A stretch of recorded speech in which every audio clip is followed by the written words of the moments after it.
Well, we're very privileged to have on Absolutely Famous this morning a true legend of New Zealand.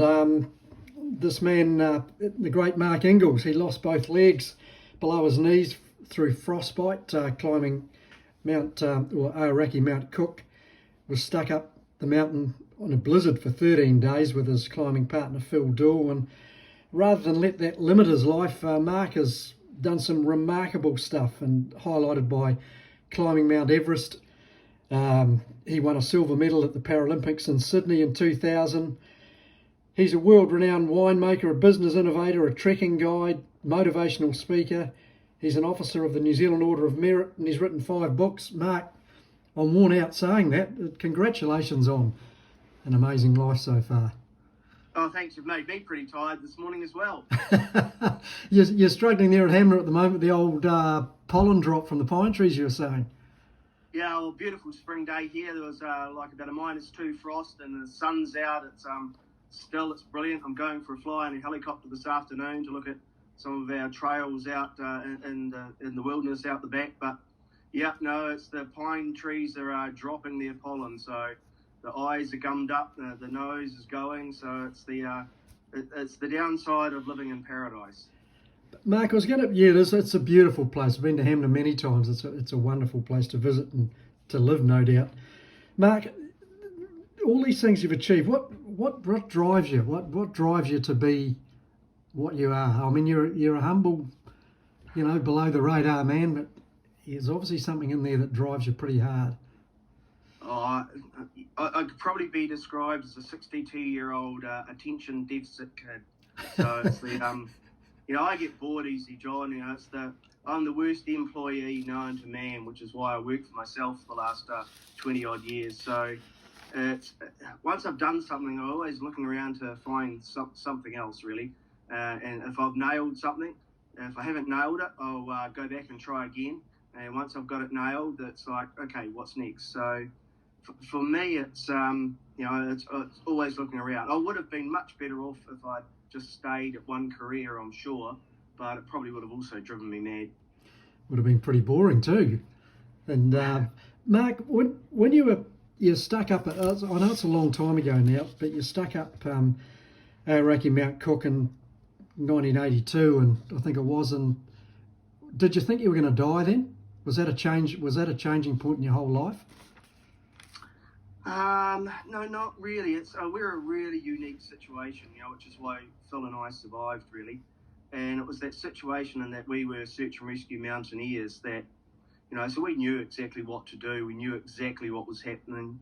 We knew to make the decision to prevent frostbite, to prevent hypothermia. We knew that we'd lose digits. We didn't think we'd lose legs, but we knew we'd lose toes and fingers due to frostbite. Because frostbite doesn't kill you, but hypothermia does. So there are all these things going on, it was like my own little Discovery Channel program on survival and frostbite playing, right there in your own body and yourself. So we got to within probably 12 to 18 hours of death. We knew that. Dick Price, the doctor at the bottom, knew that.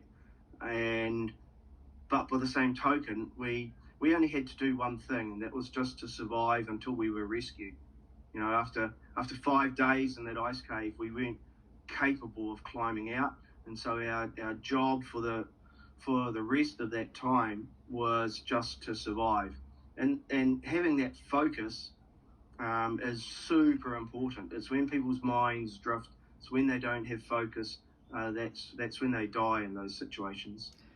I'm guessing that situation has only helped fire you with determination for the things you've achieved. Do you think having those legs amputated was actually life-changing? Well, of course it's life-changing, but in a much more positive way for you. Yeah, it's pretty hard to see at the time, but yes, it is. I always say the best person to have their legs cut off is a 23-year-old mountaineer. From the age of 12, I'd been a climber, and you put yourself in positions where if you don't do the right thing, if you aren't proactive, if you aren't making the right decisions, then you die. And so having your legs cut off is pretty straightforward compared to that. And so it sets you up to be able to look into the future and and then and then step right into it with your whole being, really. And that's the difference. It's, you can't hold back. You have to leap right into it, and that being the future. Yeah. You've obviously got a very, very strong self-belief. I mean, you took up cycling. You get to the Sydney Paralympics. Did you? I remember covering your story there for the Marlborough Express, and I really enjoyed that. I just always love your attitude, and you're very matter of fact about it. You're winning a silver medal. Did you exceed expectations, or was that what you said? No, I can do this. Oh, mate, I was gutted. 0.2 of a second too slow for the gold. You know, it was The 1,000-metre time trial, eh? Yeah, with Tony Catterick as my coach, such a phenomenal cyclist. Tony was, as a young professional in Europe and America, and then, living in Marlborough. It was such, to have a hard ass like Tony coaching you, then, I knew I went into that as well as prepared as anyone. I went in with the huge advantage of being the dark horse. The no one knew anything about me, but Tony and I knew everything of that we'd done, every bit of kilometre, every sprint up Marlborough Ridge, just about vomiting at the top. It was we went into it with when you go into the road race, where I got what, 12th or 13th or something. The road race is a lottery. You're in there with European teams, and they'll shut you out, which they did. But on the time trial, on the kilo on the track, there's only one person, and that's you. And I knew I had an advantage being a double amputee because I can get out of the saddle and sprint. I knew I had a disadvantage to the single-legged amputees who could time trial the last 3 laps better than me. And so it was just about, it was that focus. And yeah, it was a real privilege to bring home New Zealand's first ever medal in Paralympic cycling, But, it's actually in my travel bag. I cart it everywhere with me because it's a reminder of that 0.2 of a second. But it's also a reminder that if I can put that much focus into doing that, then anything else is possible, really. Well, you proved anything else is possible, because one of my defaults, if somebody tells me they can't do something or it's too hard, I just default, well, I know a guy, a double amputee who climbed Mount Everest, so don't tell me you can't do it. And how did you steel yourself to do that? I mean, there was obviously some unique challenges, let alone just if you're fully able-bodied trying to climb that. So was a lot of mental preparation as well as physical? Well, actually, it's the best thing you can possibly do is just ignore the fact that you're a double amputee, and because the mountain doesn't care, and so you just have to be a mountaineer, and that's what I've been my whole life. I've been a mountaineer, and that for me was, Everest is like the World Cup of mountaineering. It won't be the hardest game you ever play, but it's the game you really have to go and do. And so for me, it was always a natural progression, and I couldn't understand why people didn't think it was possible. It's like, come on, it's that's like, you're not giving me the credit that I need. And to be a mountaineer, you really do need a couple of overconfidence genes. Same with the cyclist. It's if you don't have that self-confidence, that self-belief, then you're never going to get there. And I'm lucky enough to have a whole heap of mountaineering friends, and they're exactly the same, Russ always kept a space on his Everest expeditions for Inglis because he knew Inglis would turn up one day, and being a good mate, he only charged me 10% more than everyone else as well, And so it's the Kiwi way. And so for me, the hardest thing probably was ignoring all the people that say that you can't do it, and that's been my progression for the last 40 years now. It's 40 years this Christmas Eve since I had my legs cut off, and it's 40 years probably until for people saying, no, you can't do things.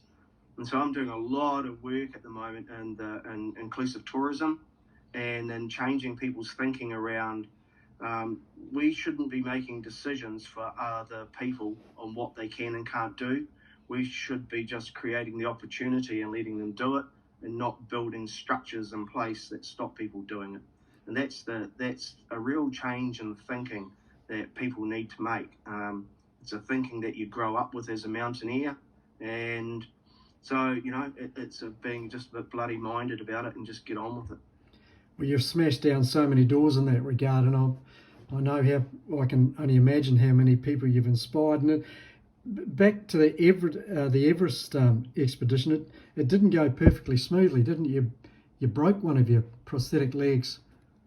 Oh yeah, that's pretty along the cool. way. It's, got it right here actually. Yeah, that's the puppy. One of the ropes anchors gave way when I was abseiling down an ice cliff on the North Col about a week before summit day, and landed really hard and popped the pylon out of the fitting, and you can actually see the repair that we made. Brilliant. And I always say that when I break a leg, it only takes me a couple of hours to fix it. When you break yours, how long does it take you? Yeah. So it's always there's always the advantage. It's always I don't take prosthetists along with me. It's the I can pretty much do anything myself, and so that's one of the things I've learned is that independence is really important, because it's pretty easy these days to give the responsibility of your life away to people, to your prosthetist, to your occupational therapist, your physiotherapist, your psychologist, and everyone else. Now, I use all of those people, but I also use myself, and that's what you need on Everest. So it's little hiccup things, the hiccups that have come to trick you up, but the idea is to when you go into it, you go into Everest in exactly the same way as you go into the kilo at the Olympics, at the Paralympics, and that you've needed to have done everything beforehand. You've done everything harder than beforehand. And so you're putting it together on the day, or in fact on Everest, for the last 2 months. And so it's about that focus that you have before that allows you to do what you need to do. And that's what I think some people trip up on these days. Well, a couple of questions. Was it as hard as you thought it would be, and what was the feeling like when you actually got to the summit? Well, I climbed Choyu, the 6th highest in the world, 2 years previously, and I knew that Everest was going to be a lot harder. I climbed it from the hard side, from Tibet, from up the north, on the north face. And so it's the real mountaineer's way. And so you're climbing on crampons, on frozen rock, and technically it's really hard, which means it keeps most people away, which is a good thing. And so technically for me, it wasn't as difficult as I thought it was going to be. On my summit day, I did the second fastest ascent out of the 12 people that climbed from the north, that summited on the north side that day. So I can go up pretty well, I'm a climber. The hard thing, the thing that tripped me up, both metaphorically and physically, is coming down. The damage I did to my stumps on the way down, and the severe cold on my stumps was more than I had allowed for. And there were a couple of things that I didn't do that I should have done, and it meant that coming down Everest was the hardest thing I've ever done in my life. So it was well out of the envelope of comfort, I can assure you. Yeah, well, I remember bumping into you and Hamner, and you'd been pretty much housed up for months, recovering from surgery you had to have on both stumps. Were you frostbitten as well? Yep, that the fingers there, no more high fives for me, only a high of 3.5. That was a cold day on Everest. I'm a slow learner, so in fact the surgeon that trimmed up my fingers, it was my registrar back in 1982 that cut my legs off. So she gave me a clip around the ear as well for being a slow learner. The combination was a wee bit of frostbite on the bottom of the stumps, but the big problem is that my sockets shrunk. My stump shrunk too far, and I went too far into the sockets, and I put my bones through the ends of the stumps. And because your stumps were numb at the time, you didn't know that it was happening. And so by the time I got back to Christchurch 10 days later, you could see the bones in the ends of my stumps and looked a bit like a cricket wicket that's been hit too hard, And so yeah, I had to have a wee bit of a trim up, but I had my legs off when I was 23, so a bit of a trim up. Well, it hasn't changed my height, so that's okay. Yeah, it's all good. Most of us go to the barber for a trim up. You go to the surgeon. Yeah, exactly. Yeah. Classic. Mark, you lead a really busy life now. What are some of the main things you're involved with at the moment?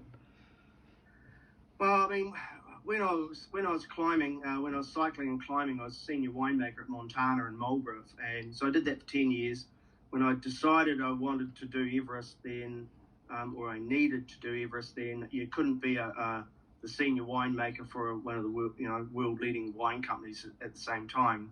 That was when we moved down here about 20 years ago, and so to create an ability to live in a place like Hemnes Springs, I travel out. And so I've been doing corporate motivation work around the world, a lot in India. Prior to COVID, about 30% of my work was there, working with companies. And it's all around change, and I have a gold standard for change. It was 9 o'clock in the morning on Christmas Eve, 1982. That's when they cut my legs off. So it's that real understanding of the attitude to change and the culture of change. I learned a lot of skills when I was at Montana. We went through big change in the business there. So, you've got some industrial psychology. And so that was keeping me really busy up to just before COVID. And then I was around home a bit too much, I think, and Anne wanted me to go and get out of her hair. So I took on a contract to look after all the mountain bike trails here in North Canterbury. So both designing, doing the strategy for them, marketing them. Then I picked up the contract to manage the St. James Cycle Trail, one of the 23 great rides of New Zealand. And so that's been keeping me pretty busy both through the COVID time, because I haven't been able to travel to India or Australia or the UK or the US where I normally do my corporate work. And so it's kept me out of Anne's here. Which is lucky. It was our 41st wedding anniversary yesterday. Oh, happy anniversary. Well done, Anne, too. Yeah. She gave me a card. It was something like, to my husband, I'm not sure why I hang around with you any longer. And then you open it up and it's go, because you put up with me as well. So, yeah. Brilliant. Yeah. Brilliant. Yeah. Love and so, well, as Anne said, the only reason we've been married for 41 years is I've been away for about half of them. So, that works. So, yeah, so a lot of work around mountain bike trails, but also a lot of work around inclusivity in the trails, inclusivity in travel and adventure, and changing people's thinkings around what accessibility looks like. It's that difference between inclusive thinking is around the strategy and the thinking that you put into something. Accessibility is around not building structures that stop people or building structures that allow people into areas. So it's educating the rest of the world, really.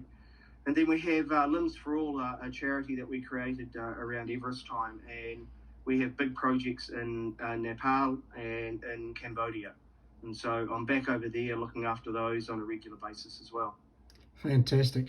Do you ever get time to sort of sit down and reflect on what you've achieved? Because, I mean, it's pretty amazing. And I know you're still flat out, but is there sometimes you think, gee, I've done it right here?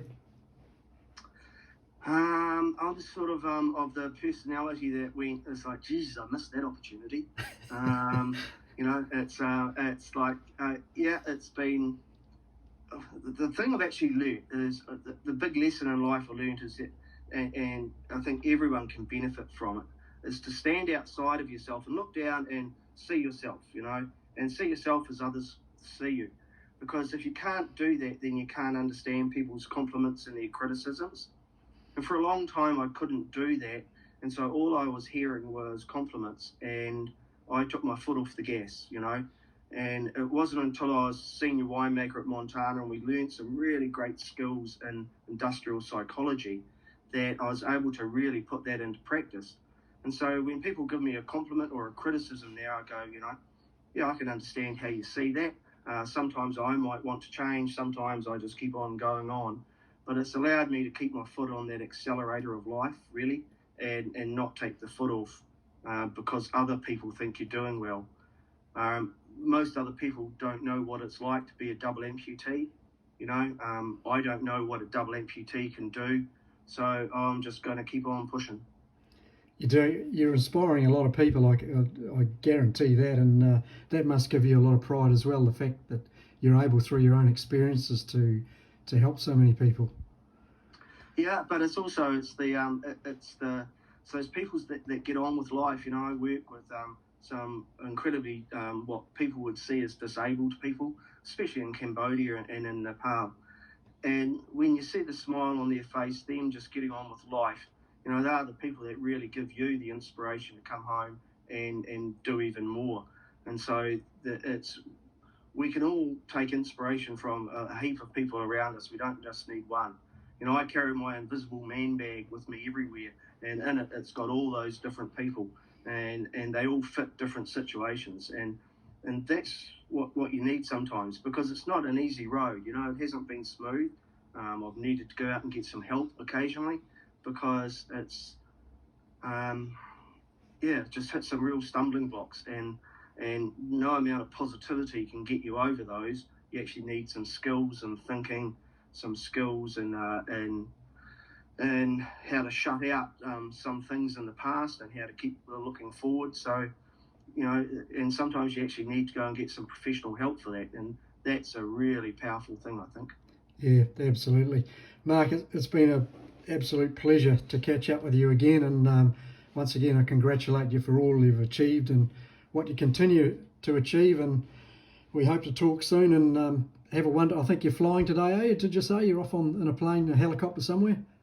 Yeah, going for a quick buzz in the helicopter over our cycle trail. It's really hard to access parts of it, especially we lost the bridge in the winter last year, so the only way we can get to see parts of it is by helicopter, and work out a work plan for next year.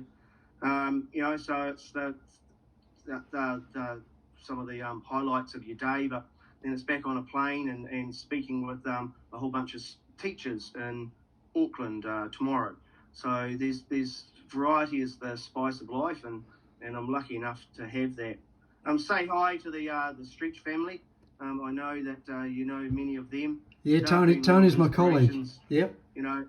They're as tough nuts, and what they've been able to do in triathlon is, it's so nice to know people like that who understand what you do as well.